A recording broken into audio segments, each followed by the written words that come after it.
one of the most illuminating voices we heard from is New York Times' Charles Blow. He's talked a lot on this program about his fears for his own son's safety. Well, last Saturday, his fears seem to have come true.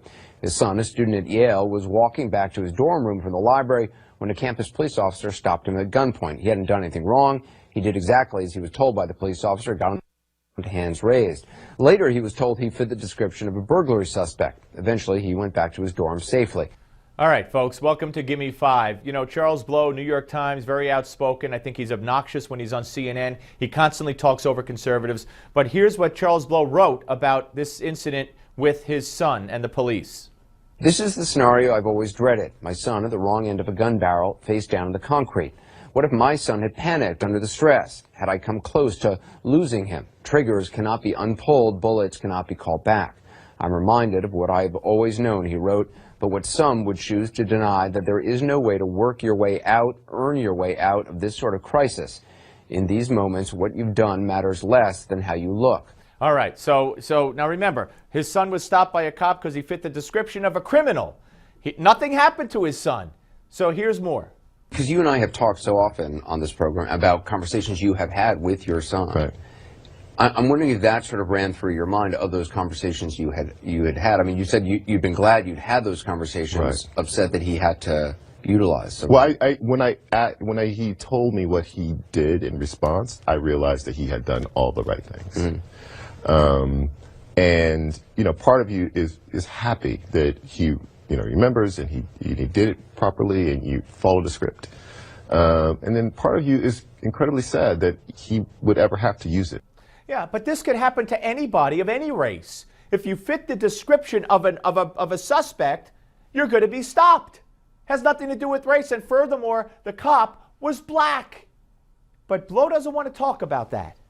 Does the fact that the police officer involved is African American, does that change the equation in your mind in any way? It doesn't for me, because when we have those conversations with our kids, we don't say, well, if you run into a white police officer, behave like this and this and this and this. And if you run into a black police officer, you don't have to worry about any of that. You do whatever you want to do, jam your hands into all your pockets and, jump around and talk back.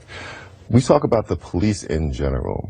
And I'm very happy that when he turned around and saw whoever was with the gun, that he didn't behave any differently. He didn't see any difference. He saw a gun and an officer, and he followed the very same script. Yeah.